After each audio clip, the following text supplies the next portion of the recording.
सबैजनालाई जय मसीह। जय मसीह। आजको संगतिमा यहाँ सबैजनालाई एकदमै स्वागत छ।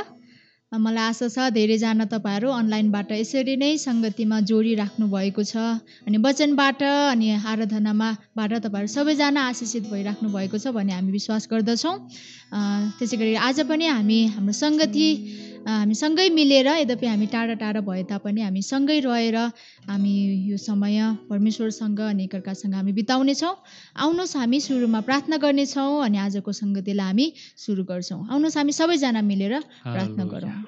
परमेश्वर पिता, हामी यो समय तपाईँलाई धन्यवाद भन्दछौँ। तपाईँ परमेश्वरको अनुग्रह कृपाको कारणले गर्दाखेरि हामी यसरी अनलाइनकै माध्यमद्वारा भए तापनि प्रभु यसरी हामी संगतिमा जोडिने मौका पाइराखेका छौँ। हामी यो समय हामी तपाईँलाई धेरै धन्यवाद भन्दछौँ। हामी विभिन्न ठाउँमा रहे तापनि, फरक फरक ठाउँमा रहे तापनि एउटै मनको भएर सधैँ यसरी संगतिमा जुट्ने यो अवसर अनि यो विभिन्न खालको माध्यमहरू दिनुभएको लागि हामी तपाईँलाई धन्यवाद भन्दछौँ। आजको संगतिलाई सुरुदेखि अन्तसम्म तपाईँ परमेश्वरको उपस्थितिमा रहेर अनि तपाईँसँग आराधना गर्नलाई, तपाईँसँग समय बिताउनलाई र परमेश्वर तपाईँको वचनबाट सिक्नलाई हामीलाई तपाईँले सहायता गर्नुभएको छ। बाँकी भागहरू समयहरूलाई प्रभु तपाईँको हातमा राख्दछौँ। यीशु प्रभु तपाईँको नाउँमा आमेन।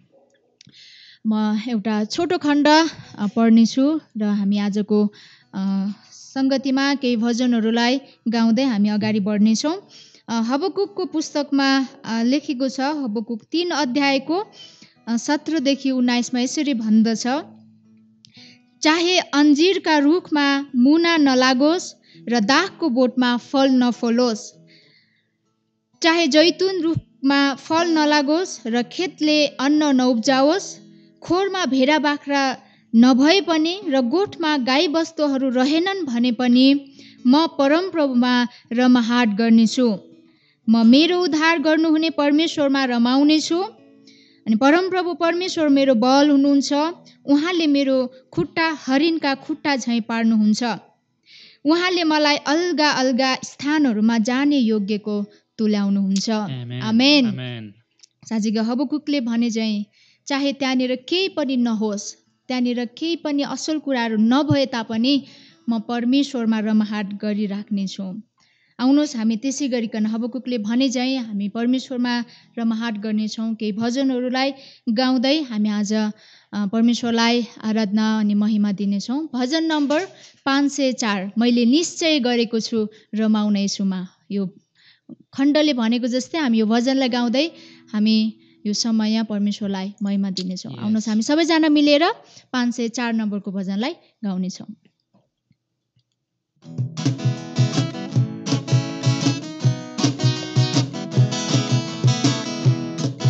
मैले निश्चय गरेको छु रमाउन येशूमा, मैले निश्चय गरेको छु विश्वास गर्न उनैमा, मैले निश्चय गरेको छु रमाउन येशूमा, मैले निश्चय गरेको छु विश्वास गर्न उनैमा, चाहे दागको बोटमा कुनै फुल नफुलोस्, चाहे मेरो जीवनमा कुनै सुधार नहोस्, चाहे दागको बोटमा कुनै फुल नफुलोस्, चाहे मेरो जीवनमा कुनै सुधार नहोस्, मैले निश्चय गरेको छु रमाउन येशूमा, मैले निश्चय गरेको छु विश्वास गर्न उनैमा, चाहे हाँस्न परोस्, चाहे रोइन परोस्, चाहे बाँच्न परोस्, चाहे मर्न परोस्, चाहे हाँस्न परोस्, चाहे रोइन परोस्, चाहे बाँच्न परोस्, चाहे मर्न परोस्, मैले निश्चय गरेको छु रमाउन येशूमा, मैले निश्चय गरेको छु विश्वास गर्न उनैमा, चाहे खाँचो परोस्, चाहे प्रशस्त होस्, चाहे मेरो जीवनमा कुनै सुधार नहोस्, चाहे खाँचो परोस्, चाहे प्रशस्त होस्, चाहे मेरो जीवनमा कुनै सुधार नहोस्, मैले निश्चय गरेको छु रमाउन येशूमा, मैले निश्चय गरेको छु विश्वास गर्न उनैमा। परम प्रभु नै मेरो सहारा हुन्, परम प्रभु नै मेरो जीवनको ज्योति हुन्, परम प्रभु नै मेरो सहारा हुन्, परम प्रभु नै मेरो जीवनको ज्योति हुन्। मैले निश्चय गरेको छु रमाउन येशूमा, मैले निश्चय गरेको छु विश्वास गर्न उनैमा, मैले निश्चय गरेको छु रमाउन येशूमा, मैले निश्चय गरेको छु विश्वास गर्न उनैमा। आमेन। आमेन।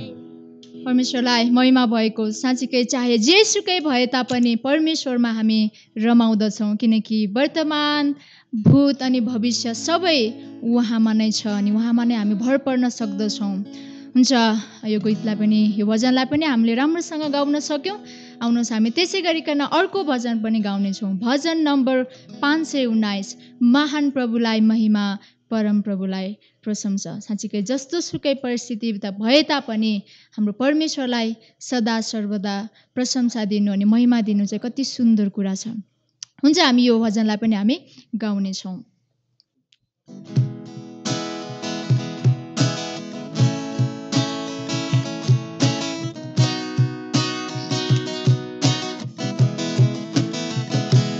महान प्रभुलाई महिमा, परम प्रभुलाई प्रशंसा, महान प्रभुलाई महिमा, परम प्रभुलाई प्रशंसा। यो मेरो जीवनको चाहना, हालेलुया होसना। यो मेरो जीवनको चाहना, हालेलुया होसना। वर्तमान मेरो तपाईको हातमा, भविष्य पनि तपाईको साथमा। वर्तमान मेरो तपाईको हातमा, भविष्य पनि तपाईको साथमा। आनन्दित छु, शान्तिमा छु, प्रभुहरूका प्रभुमा। आनन्दित छु, शान्तिमा छु, प्रभुहरूका प्रभुमा। महान प्रभुलाई महिमा, परम प्रभुलाई प्रशंसा। महान प्रभुलाई महिमा, परम प्रभुलाई प्रशंसा। यो मेरो जीवनको चाहना, हालेलुया होसना। यो मेरो जीवनको चाहना, हालेलुया होसना। सर्वांग मेरो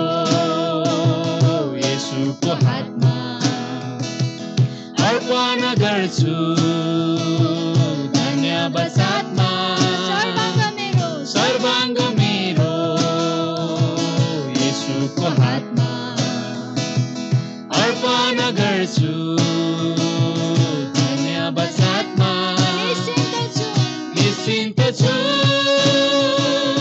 निर्धक्क छु राजाहरूका राजामा निश्चिन्त छु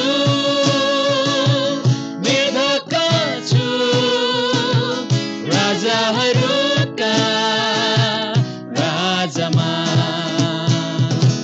महान प्रभुलाई महिमा परम प्रभुलाई प्रशंसा महान प्रभुलाई महिमा परम प्रभुलाई प्रशंसा यो मेरो जीवनको चाहना हालेलुया होसना यो मेरो जीवनको चाहना हालेलुया होसना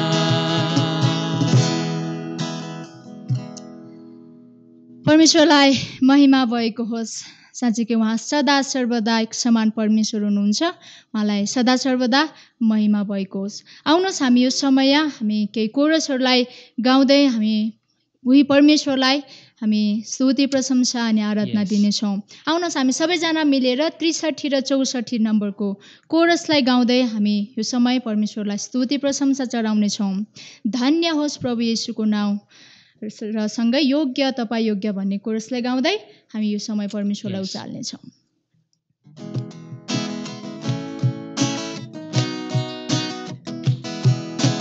धन्य होस् प्रभु येशूको नाम उनी छन् प्रशंसा भक्तिका योग्य यसैले उचालौ एकसाथ हाम्रो हात गाउँदै धन्य होस् त्यो नाम धन्य होस् त्यो नाम धन्य होस् प्रभु येशूको नाम धन्य होस् प्रभु येशूको नाम उनी छन् प्रशंसा भक्तिका योग्य यसैले उचालौ एकसाथ हाम्रो हात गाउँदै धन्य होस् त्यो नाम धन्य होस् त्यो नाम धन्य होस् प्रभु येशूको नाम योग्य तपाईँ योग्य सबका राजा सबका प्रभु तपाईँ योग्य योग्य तपाईँ योग्य सबका राजा सबका प्रभु गर्छु प्रणाम पवित्र तपाईँ पवित्र सबका राजा सबका प्रभु तपाईँ पवित्र पवित्र तपाईँ पवित्र सबका राजा सबका प्रभु गर्छु प्रणाम येशू तपाईँ येशू सबका राजा सबका प्रभु तपाईँ येशू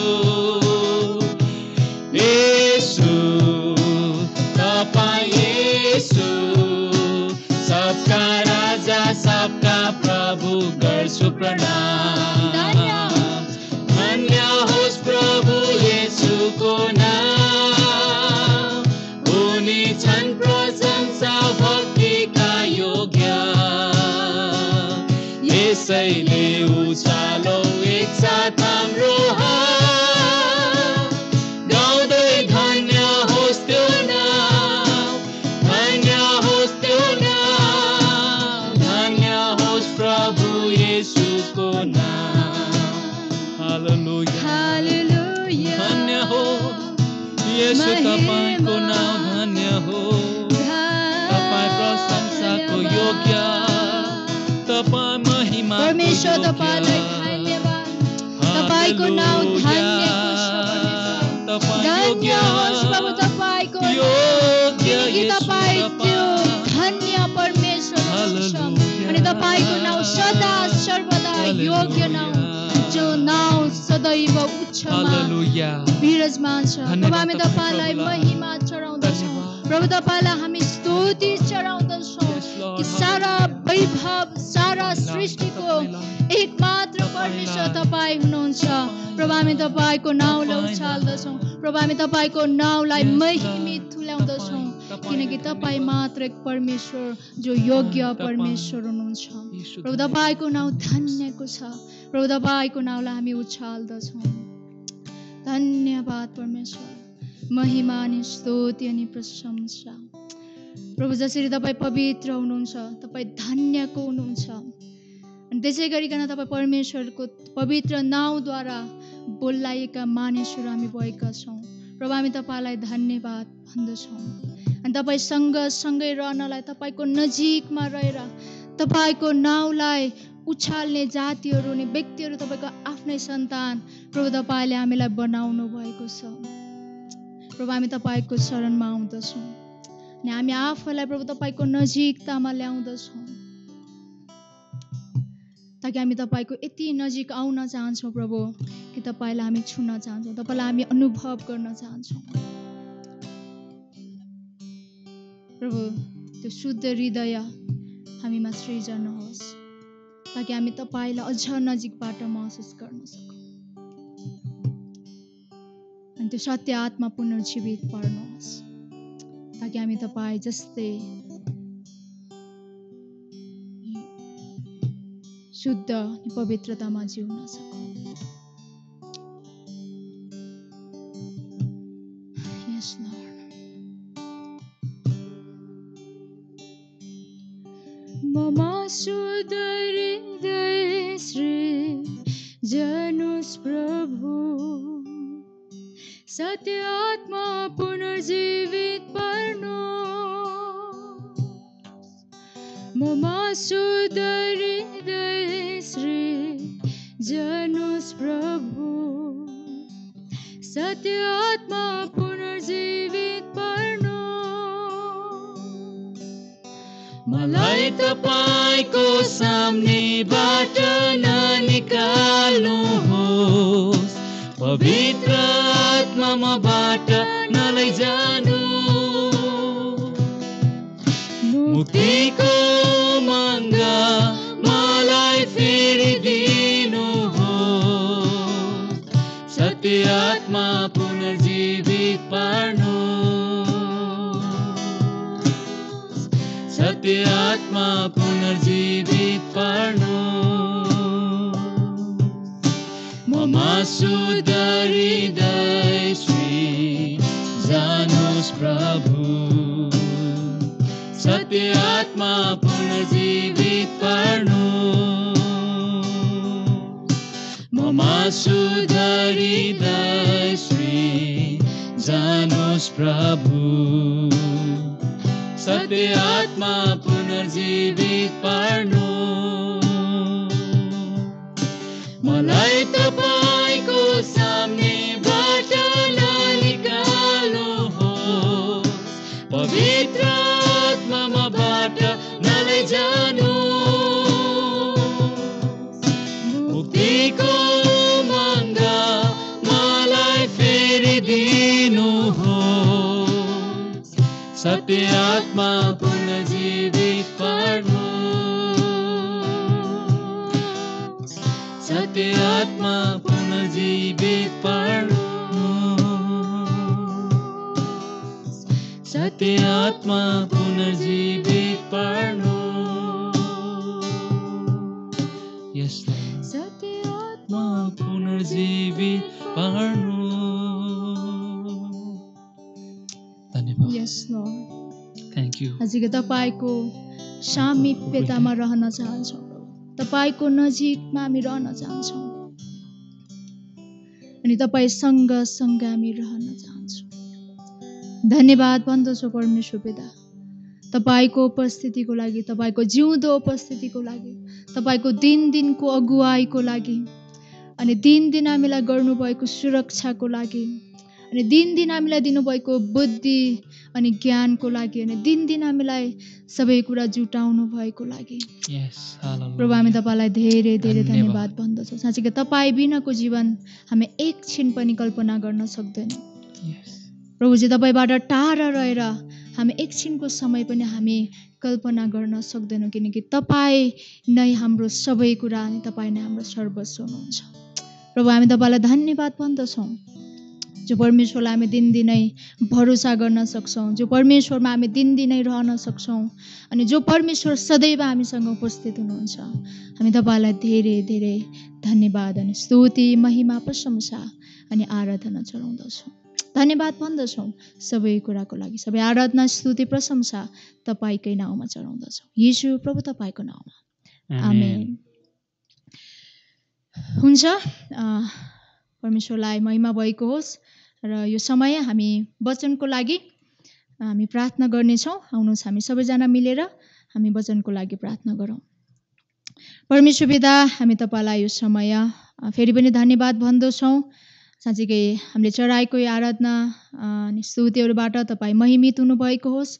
र अब हामी फेरि तपाईँको वचनबाट सुन्दछौँ, जो दासद्वारा तपाईँ परमेश्वर हाम्रो बिचमा आज बोल्दै हुनुहुन्छ। उहाँको मुखपात्र भइकन तपाईँ हामीहरूसँग बोल्नु भएको होस्। परमेश्वर पिता, साँच्चीकै विभिन्न प्रकारको बाधाहरू, अडचनहरू आउने गर्दछन्। ती सबै कुरालाई हटाएर तपाईँको वचनमा हामी रहनलाई अनि त्यसबाट सुन्नलाई र त्यहाँबाट हामीलाई आवश्यक कुराहरू लिनलाई प्रभु तपाईँले सहायता गर्नुभएको होस्। तपाईँको दासद्वारा हामीसँग बोल्नु भएको होस् अनि उहाँको साथमा पनि तपाईँ रहनु भएको होस् भनिकन हामी बिन्ती चढाउँदछौँ, येशू प्रभु तपाईँको नाउँमा, आमेन।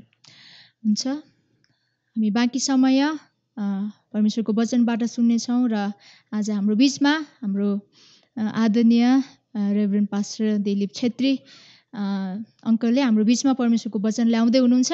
हामी बाँकी समय चाहिँ हामी परमेश्वरको वचनबाट सुन्नेछौँ। हुन्छ, यहाँ सबैजनालाई जय मसीह। प्रभु येशू ख्रिस्टको अति उच्च अनि पवित्र नाममा तपाईँहरू सबैलाई मेरो तर्फबाट जय मसीह। म आज परमेश्वरको वचन मत्ती 22 अध्यायको 34 देखि 40 पदहरूमा हेर्न चाहन्छु। यहाँ यसरी लेखिएको छ, उहाँले सदुकीहरूलाई चुप पार्नुभयो भन्ने सुनेर फरिसीहरू उहाँ कहाँ भेला भए। तिनीहरूमध्ये एकजना व्यवस्थाका अध्यापकले उहाँको परीक्षा गर्ने विचारले उहाँलाई सोधे, गुरुज्यू, व्यवस्थामा महान आज्ञा कुन हो?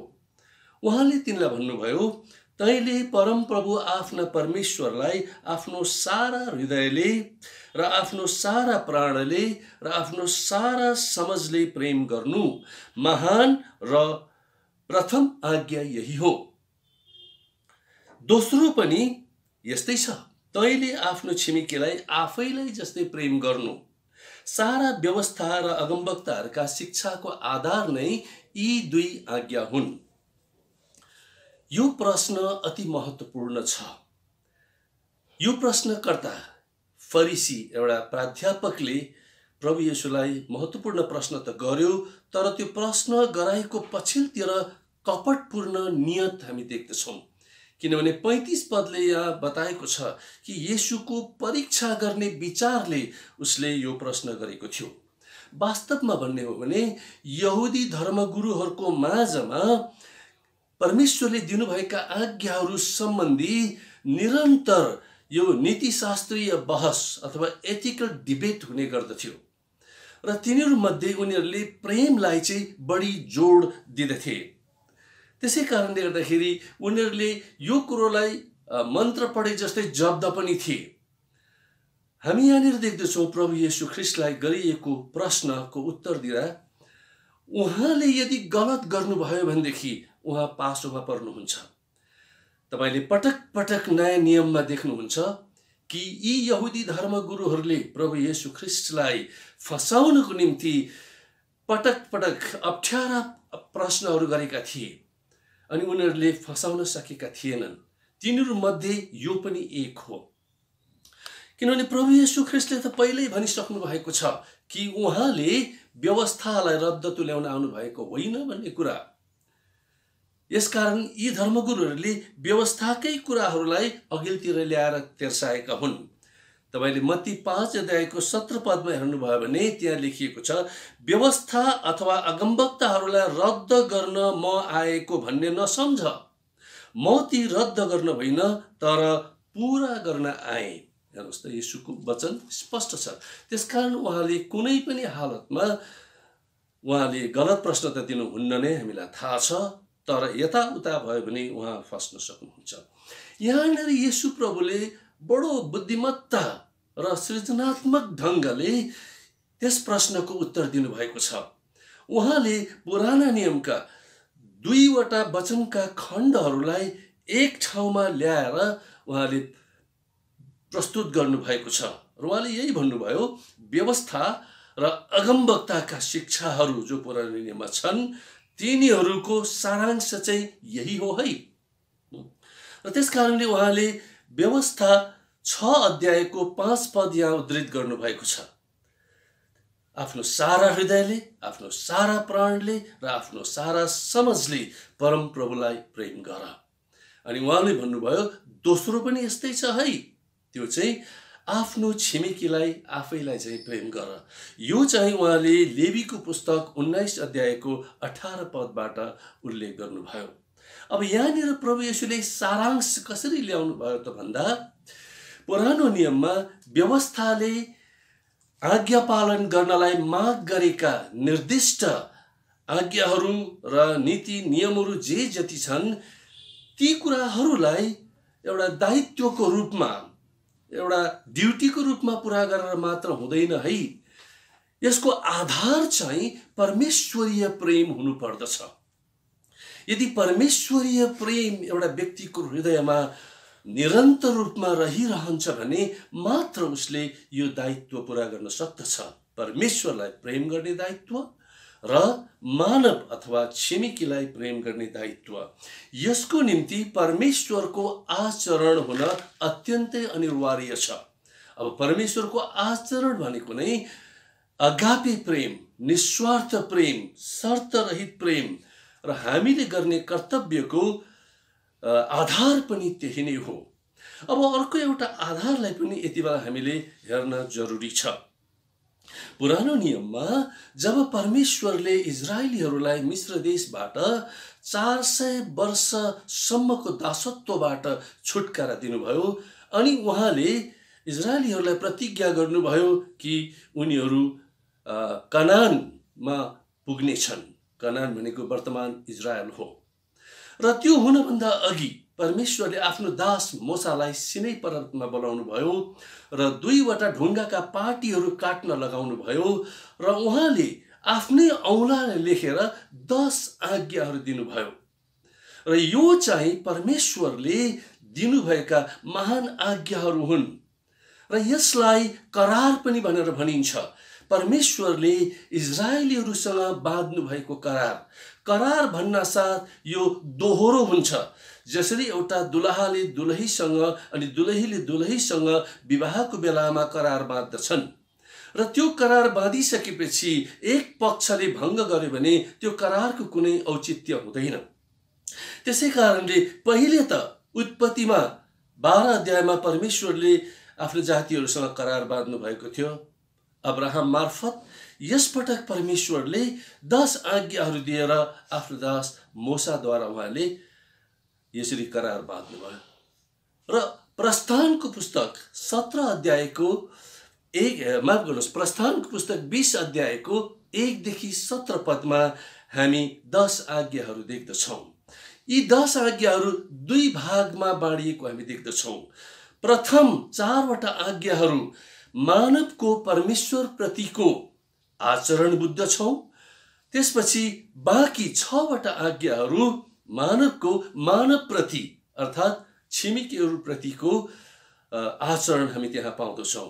र पहिलो आज्ञा नै प्रस्थान 20 अध्यायको 1 देखि 17 मा उहाँले पहिलो आज्ञा दिनुभयो, परम प्रभु म तिमीहरूका परमेश्वर हुँ, म बाहेक अरू कुनै कुरा नमान्नु। दोस्रो आज्ञा उहाँले दिनुभयो, आफ्ना निम्ति खोपेर कुनै किसिमको मूर्ति नबनाउनु। तेस्रो आज्ञा, परमप्रभु परमेश्वरको नाउँ व्यर्थैमा जथाभावी नलिनु। चौथो आज्ञा, सब्बात अथवा विश्राम दिन पवित्र मान्नु अर्थात् पालन गर्नु। यी चारवटा आज्ञाहरू परमेश्वरतिर निर्देशित भएको हामी देख्दछौँ। त्यसपछि पाँचौँदेखि सुरु भएको छ। पहिलो कुरो छ यहाँनिर आफ्ना आमा बाबुलाई आज्ञा गर्नु, यो पाँचौँ आज्ञा भयो। छैटौँ, हत्या नगर्नु। सातौँ, व्यभिचार नगर्नु। आठौँ, चोरी नगर्नु। नवौँ, झुटो साक्षी गवाही नदिनु। अनि दसौँ चाहिँ केही कुराको पनि लोभ लालच नगर्नु। अब यो 10 आज्ञा यति महत्त्वपूर्ण छ कि इजरायलीहरू मिस्रबाट कनान देशको यात्रामा 40औं वर्ष लागेको छ र उनीहरूमा कुनै नियम कानुन छैन। तर परमेश्वरले स्वर्गबाटै यो यति महत्त्वपूर्ण दस्तावेज दिनुभयो जसलाई हामी व्यवस्थाको जगको रूपमा मान्दछौँ। त्यसपछि तपाईले देख्नुहुन्छ पुरानो नियममा अरू उपआज्ञाहरू, नियमहरू, विधिविधान र रीतिरिवाजहरू दिनुभयो। यिनै कुराहरू इजरायलीहरूले पालन गर्नुपर्ने छ। करार परमेश्वरले पालन गरे, परमेश्वरले दिनुभएको करारलाई मानिसहरूले पालन गरेमा मात्रै त्यो अर्थपूर्ण हुँदछ। त्यसैकारण परमेश्वरले यो महत्त्वपूर्ण दस्तावेज दिनुभयो र इजरायलीहरूले यो 10 आज्ञाका 2 शिलापाटीहरू एउटा सन्दुक अथवा बाकसभित्र राखे र सम्पूर्ण यात्राभरि नै 40औं वर्षको उजाड स्थानको यात्रामा उनीहरूले बोकिराखे। अर्को चाखलाग्दो कुरो के छ भनेदेखि त्यसको करिब 600 वर्षपछि इजरायलको तेस्रो राजा सुलेमानले 7 वर्ष लगाएर परमेश्वरको निम्ति एउटा भव्य मन्दिर निर्माण गरे। त्यस मन्दिरमा सुन, चाँदी, बहुमूल्य पत्थरहरू, काठहरू, हस्तिहाडहरू लगाएर निर्माण भयो। यो भव्य मन्दिरको भित्री भागमा उनले एउटा महापवित्र स्थान पनि राखे अनि त्यही ठाउँमा लगेर यो सन्दुकभित्र राखिएको शिलापाटीमा अंकित 10 आज्ञालाई राखियो, जहाँ अरू केही कुरा पनि राखिएन। यति साह्रो महत्त्वपूर्ण र यो 10 आज्ञाले पनि हामीलाई के देखाउँदछ त भन्दाखेरि हामीहरूको परमेश्वर प्रति आचरण परमेश्वरीय प्रेममा आधारित हुनुपर्दछ। त्यसरी नै मानिसहरूप्रति वा हाम्रा छिमेकीहरूप्रति हामीहरूको आचरण पनि परमेश्वरकै प्रेममा आधारित हुनुपर्छ भन्ने कुरो स्पष्ट यहाँ हामी देख्दछौँ। यो वास्तवमा मानव जातिको जीवन यापनको निम्ति जग हो। परमेश्वरले हामीलाई यही जगमा जिएको चाहनुहुन्छ। त्यसै कारण सारा सम्पूर्णतामा मेरो आत्मा, मेरो प्राण, मेरो समझ वा शक्तिले म उहाँलाई प्रेम गर्छु भन्ने निश्चयतामा हामी जिउनु पर्दछ भन्ने कुरो हामी यहाँ देख्दछौँ। अब प्रभु येशू ख्रीष्टले अघि हामीले पढेको खण्ड मत्ती 5 को माफ गर्नुस् 22 देखिको 34 देखि हामीले उदो हेर्यौं। त्यो खण्डमा उहाँले मानव व्यक्तित्वको 3 वटा भागलाई एकै ठाउँ उहाँले सम्मिश्रण गर्नुभएको हामी यहाँ देख्दछौँ। त्यो चाहिँ हो आफ्नो छिमेकीलाई हैन आफूलाई प्रेम गर्नुभन्दा अघिको कुरा। त्यो चाहिँ पहिलो कुरो चाहिँ तिम्रो सारा हृदय भनेको चाहिँ सारा आत्मा।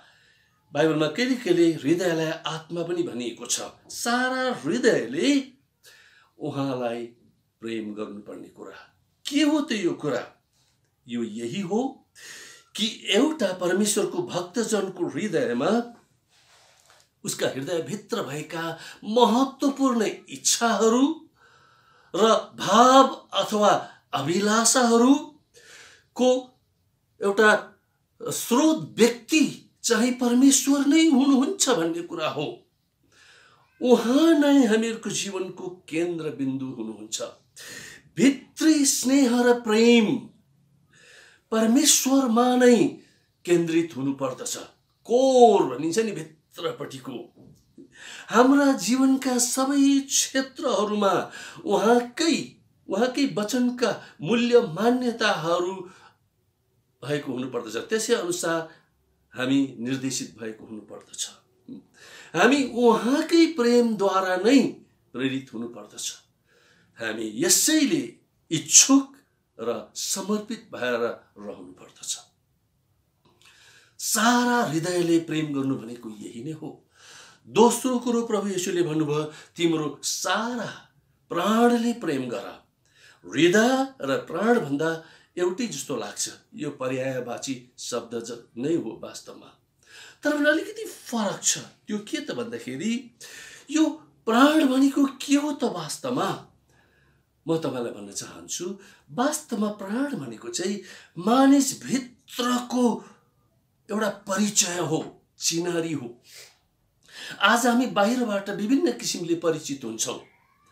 हाम्रो नामले, थरले, जातीयताले, हाम्रो पेसाले, हाम्रा विभिन्न पृष्ठभूमिहरूद्वारा हामी संसारमा आफ्नो चिनारी देखाउँछौँ।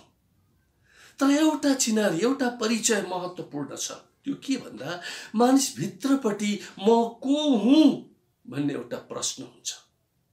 अनि हामी भक्तजनहरूको लागि, येशू ख्रिस्टका अनुयायीहरूको लागि चाहिँ त्यो म हुँ भन्ने कुरो चाहिँ ख्रिस्ट येशूसँग उहाँमा पूर्णतामा आफू भेट्टाइनु, त्यो चाहिँ भित्र प्राणको पूर्णता हो।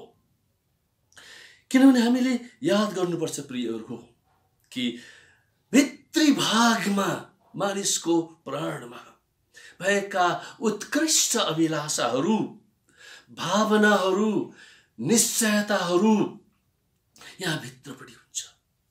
अनि त्यो चाहिँ ख्रिस्टमा भेट्टाइनु, अर्थात् प्रभु येशू ख्रिस्टलाई विश्वास गरिसकेपछि जुन एउटा हामीमा भित्री परिचय हामीले म को हुँ भन्ने पाउँछौँ नि, म ख्रिस्टमा छु भन्ने हौ त्यो निश्चयता हो। आज मानिसहरू डिप्रेसनमा अथवा नैराश्यतिर गइराखेका छन्। कतिले आफ्नो जीवनलाई पनि सिद्ध्याएका छन्। मानिसको जीवनभित्र म को हुँ भन्ने निश्चयता नभएर त्यो आत्मिकी सुखापन, नैराश्यता मानिसमा आएको हामी देख्दछौँ। मेरै जीवनमा पनि त्यस्तो भयो। करिब 4.5 दशक अघि म रित्तो आत्मामा मरुभूमि जस्तो भएर हिँडिराखेको थिएँ। कसैले मलाई प्रभु येशू ख्रिस्टको बारेमा सुनायो। मैले केही दिनको अन्तरालमा प्रभु येशू ख्रिस्टको बारेमा बुझेर उहाँलाई ग्रहण गरेँ। गरिसकेपछि उहाँको पवित्र आत्माले म को हुँ भन्ने जवाब उहाँले मलाई मेरो हृदयमा दिनुभयो। मैले थाहा पाएँ म त ख्रिस्ट येशूमा उहाँको सृष्टि रहेछु। उहाँलाई ग्रहण गरेको खण्डमा म त उहाँको सन्तान बन्न सक्दो रहेछु। अनि त्यस बेलादेखि म को हुँ भन्ने बारेमा मलाई कुनै प्रश्न छैन। त्यसै कारणले गर्दाखेरि कोर, त्यो सोल भन्छ नि, प्राणमा प्रभु येशू ख्रिस्टले नै हामीलाई पूर्णता दिनुहुँदो रहेछ भन्ने कुरा हामी बुझ्दछौँ। तेस्रो कुरा प्रभु येशू ख्रिस्टले भन्नुभयो, तेरो सारा समझले, अनि इजरायलीहरूको भाषा हिब्रूमा चाहिँ समझले भन्दा यो दिमाग पनि बुझिन्छ, त्यो सामर्थ्य पनि बुझिन्छ। अब हाम्रा भित्रका उत्कृष्ट अभिलाषा, भावना र निश्चयताहरू त छन् त्यहाँनिर, तर त्यतिले मात्र नहुँदो रहेछ। हामी यहाँनिर तेरो समझले जब परमप्रभुले भन्नुभएको देख्दछौँ, के बुझ्दछौँ भन्दाखेरि एउटा सोच विचारसँग डेलिबरेटली, इन्टेन्सनली हामीले हाम्रो जीवनमा कि प्रभुको सेवामा म लाग्दछु भन्ने पूर्ण मानसिकता पनि बनाउनु पर्दो रहेछ। परमेश्वरको वचनको आधारमा उहाँले हामीलाई दिनुभएको बुद्धि, हाम्रा सोचहरू, हाम्रा धारणाहरू, हाम्रा निर्णयहरू हुनु पर्दो रहेछ। केलाई? उहाँको सेवा गर्नलाई। मेरो ताकतले, बलले भ्याएसम्म, मेरा प्रयासले सकेसम्म तपाईँ र म हामीले जेसुकै गरौँ, चाहे मण्डलीका पास्टर, प्रचारक, शिक्षकहरू बनौँ, चाहे तपाईँ सरकारी गैर सरकारी कार्यालयमा काम गर्नुहुन्छ, चाहे तपाईँ कृषिमा वा उद्योग व्यवसायमा हुनुहुन्छ, चाहे तपाईँ घरको गृहिणी हुनुहुन्छ, जुनसुकै अवस्थामा तपाईँ हुनुहुन्छ, चाहे तपाईँ शिक्षित हुनुहुन्छ या अशिक्षित हुनुहुन्छ, तपाईँ धनाढ्य हुनुहुन्छ या भौतिक रूपमा तपाईँ कमजोर हुनुहुन्छ, जुनसुकै अवस्थामा पनि यदि तपाईको प्राणमा प्रभु येशू ख्रीष्ट पवित्र आत्माद्वारा वास गर्नुभएको छ भनेदेखि तपाईँ र मेरो जीवनमा हामीले यो निश्चयता गर्नुपर्ने रहेछ, हामी जहाँ रहौँ जेसुकै गरौँ कि हाम्रो मानसिकता यही हुँदो रहेछ, म मेरो प्रभुको नाममा जे पनि गर्दछु उहाँकै महिमाको लागि गर्दछु। कहिले कहिले हाम्रो विश्वास हैन, हामी विश्वासबाट उद्धार पाएका हौं, विश्वासबाटै जिउँछौं, तर हाम्रो विश्वास पनि विभिन्न परिस्थितिहरूले ढलफल हुन्छन्।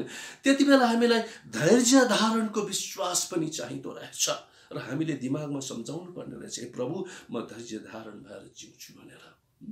कहिले कहिले शारीरिक रूपमा प्रभुका जनहरू अशक्त हुन्छन्, फिजिकल च्यालेन्जेस उनीहरूमा हुन्छ। त्यस्तो अवस्थामा पनि म मेरो समझले प्रभु तपाईको पूरा सेवा गर्छु भन्ने निश्चयता हामीमा हुनुपर्दो रहेछ। कहिले कहिले हामीलाई परमेश्वरका वचनदेखि बाहिरका कति मान्यताहरू हुन्छन् नि, ती कुराहरू हेर्दाखेरि आकर्षित देखिन्छन्, तर परमेश्वरको वचनका मूल्य र मान्यताहरूसँग दाँच्दाखेरि जतिसुकै आकर्षित देखिए पनि परमेश्वरको वचनको मूल्य र मान्यतासँग मेल नखाँदाखेरि हामी दुईटा कुरामा कुन कुरा चुन्ने भन्नेमा पुग्छौं। टफ चोइस त्यति बेला हामीले गर्नुपर्ने हुन्छ। तर त्यस बेला पनि हाम्रो दिमागले, समझले म परमेश्वरकै मूल्य र मान्यताकै कुराहरू चुन्छु, चाहे मैले मूल्य चुकाउन किन नपरोस् भन्ने निश्चयता तपाईँ र मेरो जीवनमा हुनुपर्दो रहेछ। कहिले कहिले हामीले कष्ट र वेदनाहरू पनि सहनु पर्ने अवस्था आइपर्छ। कतिचोटि परिवारमा हामीले प्रेम गरेका व्यक्तिलाई हामीले सधैँको लागि विदा गर्नुपर्ने अवस्था आउँछ।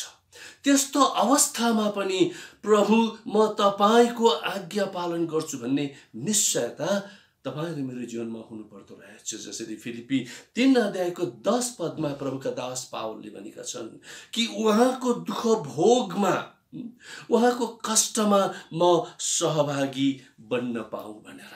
मेरा प्रिय मित्रहरू, हामीहरूको लागि परमेश्वरले यसरी यो मूल्य र मान्यता राखिदिनु भएको छ। सारा हृदयले, सारा प्राणले र सारा समझले अथवा दिमागले हामी प्रभु येशूको बाटोमा, प्रेमको मार्गमा हामी हिँड्दछौँ। तर यहाँ प्रभु येशूले 38 पदमा हैन के भन्नुभयो, यहाँ महान र प्रथम आज्ञा यही हो है, यही हो। तर उहाँले यतिकैमा रोक्नु भएन। 39 पदमा उहाँले भन्नुभयो दोस्रो चाहिँ आफ्नो छिमेकीलाई आफैलाई जस्तै प्रेम गर, आफैलाई झैं। त्यो के हो त? सबभन्दा पहिले हामी फेरि पुरानो नियममै जाउँ। एउटा आधार त हुनु पर्यो नि। त्यो आधार के हो? अरू मानिसहरू वा छिमेकीहरूलाई जुन जस्तो सुकै किसिमका मानिसहरू भए पनि हाम्रो आधार के हो? उत्पत्तिको पुस्तक 1 अध्यायको 26-27 पद, 5 अध्यायको 9 पद अनि 5 अध्यायको 1 पद र 9 अध्यायको 6 पद, यी 3 भागहरूले हामीलाई के बताउँछ भने मानिसलाई परमेश्वरले आफ्नो स्वरूपमा सृष्टि गर्नुभएको हो। जुनसुकै मानिसहरू, उनीहरू विभिन्न पृष्ठभूमिबाट आएका हुन्छन् मानिसहरू, विभिन्न जात, भाषा, भाषी, संस्कृति, रङ, वर्ण, जस्तोसुकै पृष्ठभूमिहरूबाट आएको भए तापनि बाइबलले बताउँदछ मानिस परमेश्वरको स्वरूपमा सृष्टि भएको हुन्। त्यसै कारण हामीले मानिसलाई आदर गर्नुपर्ने, प्रेम गर्नुपर्ने, वास्ता गर्नुपर्ने दायित्व छ। त्यसै कारण पहिलो भने सिक्काको पहिलो पाटा त परमेश्वरलाई सम्पूर्णतामा प्रेम गर्नुपर्ने हामीले हेर्यौं। अब सिक्काको दोस्रो पाटा चाहिँ आफ्ना छिमेकीलाई। अब छिमेकी भन्नाले के बुझिन्छ त? पहिलो कुरो त छिमेकी सुरु हुन्छ परिवारबाट। अघि हामीले 10 आज्ञाको दोस्रो पाटामा हामीले के देख्यौं? पहिलो हैन, जस्तो 5औं आज्ञा, आफ्ना आमा बाबुलाई आदर गर। यो कति महत्त्वपूर्ण। मसिना केटाकेटीहरूले, ठूला केटाकेटीहरूले आफ्ना आमा बाबुलाई आदर, वास्ता, प्रेम गर्नुपर्दछ। तपाईहरुमध्ये कतिजना धनाढ्य बन्नुभयो होला, लेखापढा तपाईहरुमा छ होला, तपाई सम्पन्न पनि बन्नुभयो होला, तर तपाईका आमा बाबुहरू कतिजना अपठित होलान्, सरल होलान्। आफ्ना आमा बाबुलाई होच्याउनु कति विडम्बनाको कुरो हो। जुन आमाले तपाईं र मलाई जन्म दिइन्, जुन आमा बुवा अभिभावकले हामीलाई हुर्काए बढाए, हुन सक्छ उनीहरूले हुर्काउने बढाउने क्रममा कतिपय गल्तीहरू गरे होलान्, तर ती सबै कुराहरूको बावजुद पनि हामीले परमेश्वरको वचन पालन गरेका छौं भने आफ्ना आमा बाबुलाई आदर गर्ने, प्रेम गर्ने, वास्ता गर्ने त्यो हुनुपर्दछ। घरभित्रैबाट सुरु हुनुपर्दछ। पतिले पत्नीलाई, पत्नीले पतिलाई आदर, प्रेम, वास्ता गर्नुपर्दछ। आमा बाउले छोराछोरीलाई, छोराछोरीले आमा बाउलाई वास्ता, प्रेम गर्नुपर्दछ। यो परमेश्वरको आज्ञा हो। घरभित्रबाट सुरु हुनुपर्दछ। त्यसपछि अलि पर जाँदाखेरि आत्मिकी दाजुभाइ दिदीबहिनीहरूलाई पनि हामीले प्रेम गर्नुपर्दछ। उनीहरूका सामर्थ्य र उनीहरूका कमजोरी दुवै पक्षहरूको बावजुद पनि हामीले उनीहरूलाई प्रेम गर्नुपर्दछ। अनि त्यसपछि अलि पर गएर हामीले हाम्रा गैर क्रिस्चियन इष्टमित्रहरूलाई पनि हामीले प्रेम गर्नुपर्दछ। यहाँनिर गलाती 6 अध्यायको 10 पदले भन्छ, सबै मानिसको भलाइ गर्दै जाउँ। सबै मानिस भनेको सबै मानिस हुन्, प्रभु येशूमा विश्वास गर्ने अनि विश्वास नगर्नेहरू सबै। अनि त्यसको सँगसँगै भनेको छ विशेष गरी विश्वासको परिवारप्रति। विश्वासको परिवारप्रति भनेको येशू प्रभुमा विश्वास गर्नेहरू। यसरी नै पहिलो थिस्सलुनीकी 3 अध्यायको 12 पदले पनि बताएको छ, एउटाले अर्कासँग भनेको विश्वासी माझ र सबै मानिससँग प्रभुमा बढ्न र प्रशस्त भइरहन हामीलाई आज्ञा दिएको छ। हाम्रा वरिपरिका गैर क्रिस्चियन छिमेकीहरूलाई पनि हामीले प्रेम गर्नुपर्दछ, आदर गर्नुपर्दछ। उहाँहरू जो जस्तो सुकै भए पनि हामीहरूको आस्था उहाँहरूसँग नमिल्ला, उहाँहरूको जीवनशैलीसँग हामीहरूको जीवनशैली नमिल्ला। यी सबै कुराहरूको बावजुद पनि हामीले परमेश्वरीय प्रेमबाट उहाँहरूलाई आदर सम्मान गर्नु, यो परमेश्वरले अराउनु भएको दायित्व हो। आफ्नो छिमेकीलाई प्रेम गर्नु हो। म जहाँ बसेको छु, मेरो घरका वरिपरि प्राय जसो सबै नै प्रभु येशूमा विश्वास नगर्ने मेरा छिमेकीहरू छन्। तर ती छिमेकीहरू मलाई प्रेम गर्दछन्। हाम्रा छन् छिमेकीहरू। एकचोटि त मेरो घरकै छेउको एउटा छिमेकी जो उच्च ओहदामा हुनुहुन्छ सरकारी जागिरमा, उहाँ इजरायल जोर्डन भन्ने ठाउँमा जानुभयो। अनि उहाँले आउँदाखेरि 1 महिना पछि एक बोतलमा भरि यर्दनको पानी बोकेर आउनु भएको थियो। म त दङ्ग परेँ। उहाँलाई थाहा थियो कि म चाहिँ एउटा क्रिस्चियन हुँ, म र मेरो परिवार, र यर्दन चाहिँ बाइबलसँग सम्बन्धित छ भन्ने कुरो पनि उहाँलाई थाहा भएर नै हो पक्कै पनि।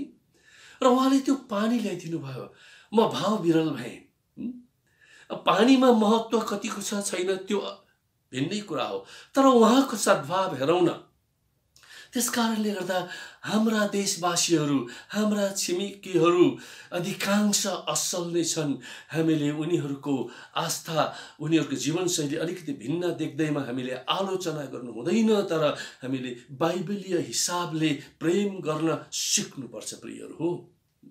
अब कोही कोही व्यक्तिहरू होलान् जसले हामीलाई बढी विरोध गर्लान्, एकाएक व्यक्तिहरू। बाइबलमा त हामीलाई शत्रुहरू तिमीहरूको छन् भनेर भनिएको छैन, तर यदि कसैले हामीलाई बढी निन्दा गर्छ, खेदो गर्छ भने सायद हामी शत्रु जस्तै सम्झिन्छौँ होला। तर बाइबलले के भन्छ? फेरि पनि मत्ती 5 अध्यायको 44 पदमा प्रभु येशूले भन्नुभयो, आफ्नो शत्रुलाई प्रेम गर र तिमीहरूलाई सताउनेहरूको निम्ति प्रार्थना गर। अब हामीलाई सताउनेहरूको निम्ति त्यो सताउने व्यक्ति चाहिँ सर्वनाश होस् भनेर हामीले त्यस प्रकारले प्रार्थना गर्ने? निश्चय पनि होइन। यदि कोही व्यक्तिले हामीलाई कुभलो गरे भने पनि उसको भलाइको निम्ति हामीले प्रार्थना गर्नुपर्ने यो बडो अचम्मको कुरो छ बाइबलमा। किनभने यहाँनिर हामी देख्दछौँ कि परमेश्वरले हामीलाई दिनुभएको यो एउटा मूल्य र मान्यता सिधै स्वर्गबाट दिनुभएको हो। त्यसै कारण यसलाई महत्त्वपूर्ण रूपमा मान्नुपर्दछ। मत्तीकै पुस्तक 5 अध्यायको 46 पदमा प्रभु येशूले भन्नुभयो, तिमीहरू प्रेम गर्नेहरूलाई मात्र प्रेम गर्दछौ भने तिमीहरूको इनाम के छ? फलानाले मलाई प्रेम र आदर गर्दछ, म पनि उसलाई प्रेम र आदर गर्दछु। फलानाले मलाई प्रेम र आदर गर्दैन, म उसलाई घृणा र अनादर गर्दछु। के यही हो हाम्रो बटम लाइन, आधार यही हो? होइन। आफ्नो शत्रुलाई, आफूलाई खेदो गर्नेहरूलाई हामीले प्रेम गर्न सक्यौं भने पो त्यसमा इनाम रहेछ। मत्ती 7 अध्यायको 12 पदमा पनि प्रभु येशूले भन्नुभयो कि अरूबाट तिमीहरूलाई जस्तो व्यवहार गरेको तिमीहरू चाहन्छौ, तिमीहरूले उनीहरूलाई पनि त्यस्तै व्यवहार, अरूहरूलाई पनि त्यस्तै व्यवहार गर। भन्नुको अर्थ हामी कोही पनि चाहदैनौँ कि अरू कसैले हामीलाई दुर्व्यवहार गरोस् भनेर। हामी चाहन्छौँ कि मानिसहरूले सबैले हामीलाई सुव्यवहार गरून्, सद्व्यवहार गरून्। तर कतिचोटि कसैले नगर्लान्। तर त्यस्तो अवस्थामा पनि परमेश्वरका जातिहरूले, साँचो विश्वासीहरूले ती हामीलाई विरोध गर्नेहरूलाई पनि प्रेम गर्न सक्नु पर्दछ। कसैले इँटाले झटारहने भने म पनि पत्थरले जवाब दिन्छु भन्ने त्यस्ता बदलाका भावनाहरू हामीले कहिल्यै पनि हाम्रो जीवनमा लिनु हुँदैन। त्यसै कारणले प्रियहरू, हाम्रा छिमेकीहरूलाई, अरू मानव जातिहरूलाई हामीले प्रेम गर्नु पर्दाखेरि परमेश्वरको पवित्रता, परमेश्वरको वचनमा कायम गरिएका उद्देश्य र स्तरहरूलाई ओझेलमा पारेर अथवा सम्झौता गरेर हामी अरू मानवलाई कहिल्यै पनि प्रेम गर्न सक्दैनौँ। हामीलाई परमेश्वरले यो महान आज्ञा दिनुभएको छ। परमेश्वरको एकजना दास जोन वेस्ली भन्नेले एउटा कुरा भनेका छन्। उहाँको एउटा भनाइ छ, म यहाँनिर उद्धृत गर्न चाहन्छु, जो अङ्ग्रेजीमा छ र म सँगसँगै नेपालीमा पनि बताउन चाहन्छु। उनले भनेका छन्, do all the good you can, अर्थात् जति सक्दो सबै असल गर। बाई अल द मिन्स, सबै साधनहरू प्रयोग गरेर। इन अल द वेज, तिम्रा सबै मार्गहरूमा। इन अल द प्लेसेस, तिमी सबै ठाउँमा जहाँ जान्छौ त्यहाँ। एट अल द टाइम्स, सबै समयहरूमा। टु अल द पिपल, सबै मानिसहरूप्रति। As long as you can, जबसम्म तिमी सक्दछौ। ईश्वरीय प्रेमले आफ्नो छिमेकीलाई प्रेम गर। यिनी त थिए जोन वेस्ली। यस्ता व्यक्तिहरू संसारमा, ख्रिस्टका अनुयायीहरू हामी थुप्रै देख्दछौँ। प्रभु येशू ख्रिस्टलाई जो प्रेमको प्रतीक हुनुहुन्छ, प्रेम नै हुनुहुन्छ, उहाँलाई हेरौँ न। उहाँ स्वर्गबाट मानव चोला लिएर यस पृथ्वीमा आउनुभयो। उहाँलाई आउन आवश्यक थिएन। स्वर्ग र पृथ्वी उहाँले सृजना भएको हो। तर जब उहाँले मानिसलाई हेर्नुभयो, अघि हामीले उत्पत्ति 1 अध्यायको 26, 27, 5 अध्यायको 1 पद, 9 अध्यायको 6 पदमा मानिस परमेश्वरको स्वरूपमा सृजिएका हुन् भनेर हामीले हेर्यौं। र परमेश्वरले देख्नुभयो कि सबै मानव पापी छन्। बाइबलले त्यही कुरो भन्दछ, सबैले पाप गरेका छन्। त्यसकारण उनीहरूका धर्म, कर्म, रीतिरिवाज, दान पुण्य आदि कुराहरूले उनीहरूले उद्धार पाउन नसकेको कारण परमेश्वर स्वयं नै सारा मानव जातिको निम्ति बलिदान हुनलाई मानव चोला लिएर यस पृथ्वीमा आउनुभयो। 2000 वर्ष अघि उहाँको जन्म एसियाकै एउटा देश इजरायलमा भयो। उहाँ पवित्र जीवन यापन गर्नुभयो अनि उहाँको उद्देश्य नै सारा मानवहरूको निम्ति बलिदान हुनलाई थियो। र त्यसैले अन्तमा हामी देख्दछौँ कि क्रुसमा टाँगिएर उहाँको मृत्यु भयो। यो चाहिँ दन्त्य कथा होइन, वास्तविक हो, इतिहासमा घटेको घटना हो। हाम्रो पापको निम्ति उहाँ बलिदान हुनुभयो। उहाँले प्रेम कसरी गर्नुभयो त भन्दा आफ्नो जीवन रक्त खन्याएर मानव जातिलाई प्रेम गर्नुभयो र जतिले उहाँलाई विश्वास गर्दछन् उनीहरू उहाँका सन्तान बन्दछन् भन्ने कुरो बाइबलले हामीलाई स्पष्टसँग बताएको छ। उहाँ मरेकै हुनु भएन, तेस्रो दिन उहाँ फेरि मृत्युबाट पौडी उठ्नुभयो र 40 दिनसम्म पुनरुत्थान भइसकेपछि ठाउँ ठाउँमा आफ्ना भक्तजनहरू कहाँ प्रकट गर्नु हुनु भई आखिरमा उहाँ स्वर्गतिर सोझै ठाडै जीवित उचालिनुभयो। र यही परमेश्वरले हामीलाई, यही प्रभु येशूले हामीलाई उहाँमा रहेर उहाँका मानव जाति, उहाँका सृष्टिलाई प्रेम गर्ने क्षमता उहाँले दिनुहुन्छ। प्रियहरू हो, यो कुरा हामी आफैमा सम्भव छ त छैन। हाम्रो आफ्नै सामर्थ्यमा यो असम्भव छ।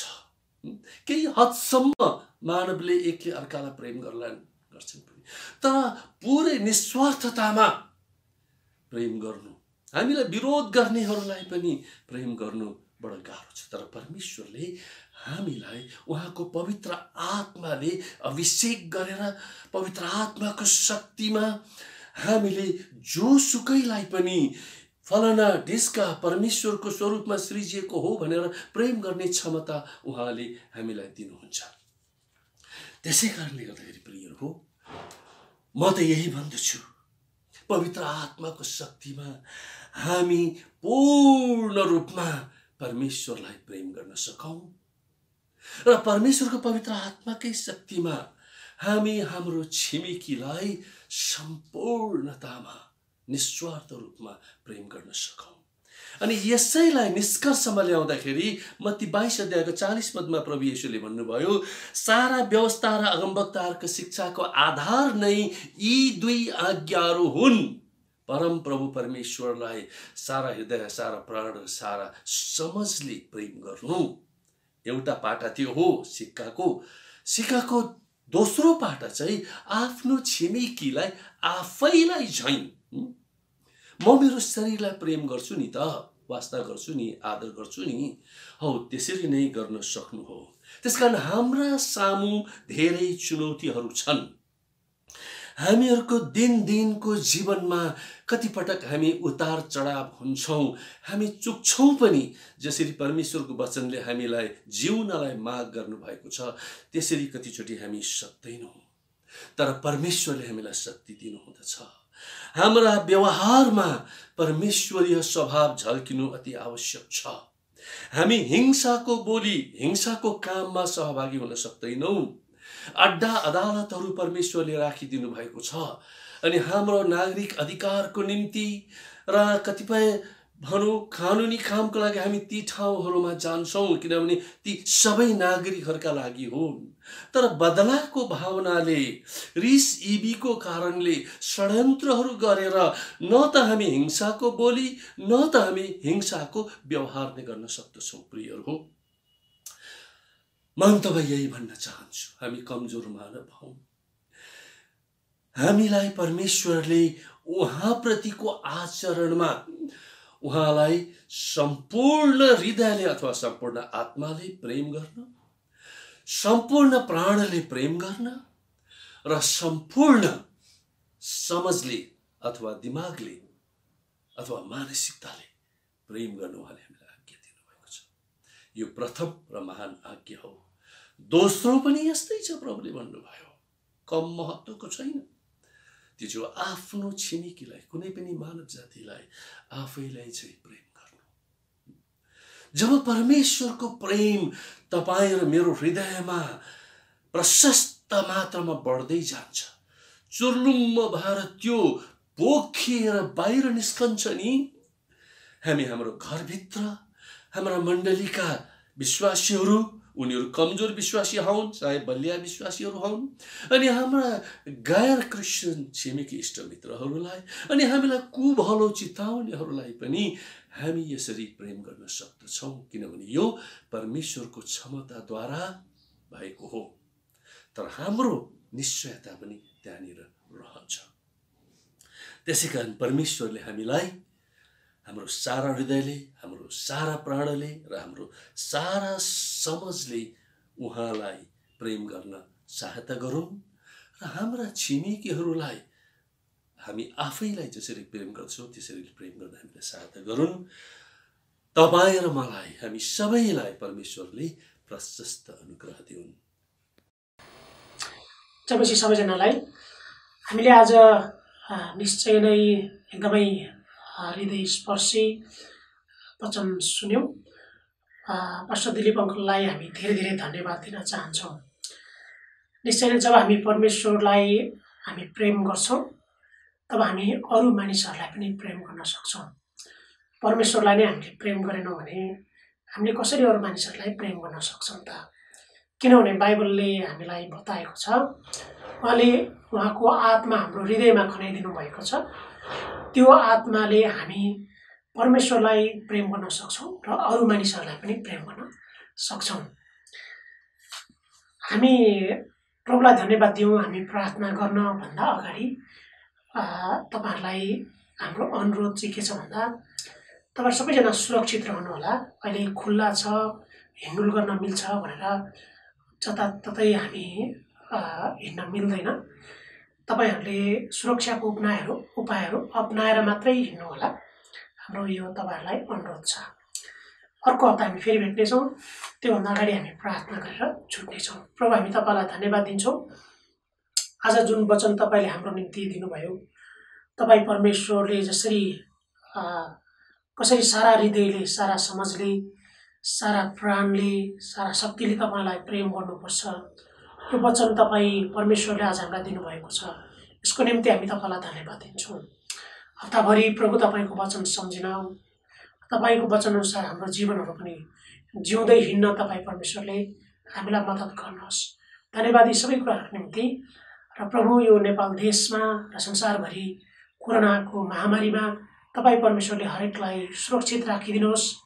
र सकिन्छ प्रभु, तपाईँ परमेश्वरले यो सबै कोरोना भाइरसलाई संसारबाट हटाइदिनुहोस्। हामी प्रार्थना गर्दछौँ, सबै विश्वासीहरूलाई तपाईँको हातमा समर्पण गर्दछौँ। तपाईँ परमेश्वरले हामीलाई आशिष दिनुहोस्। धन्यवाद यी सबै कुराहरूको निम्ति येशू प्रभुको नाममा, आमेन। जय मसीह।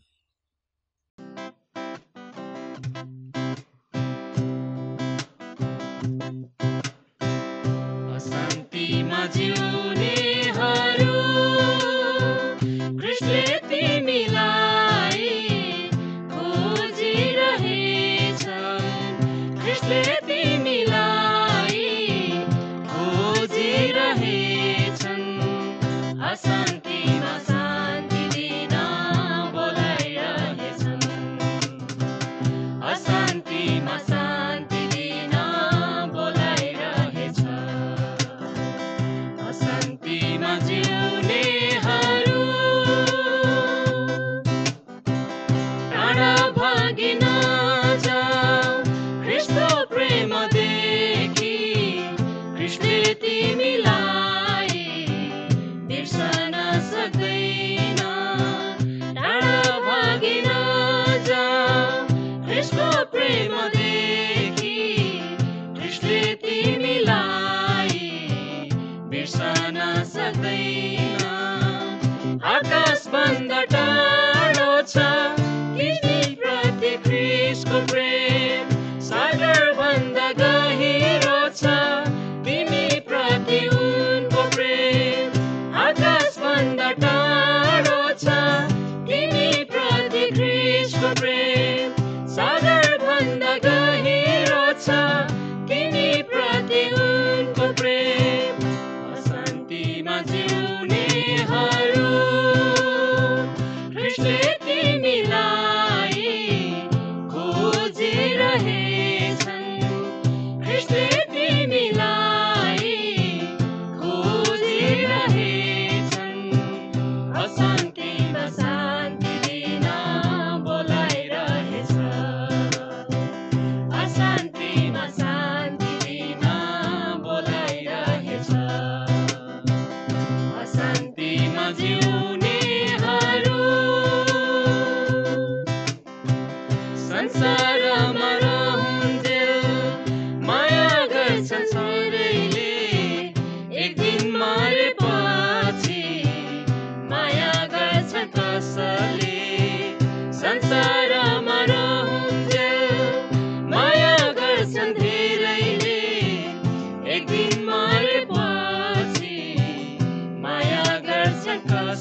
शान्तिमा शान्ति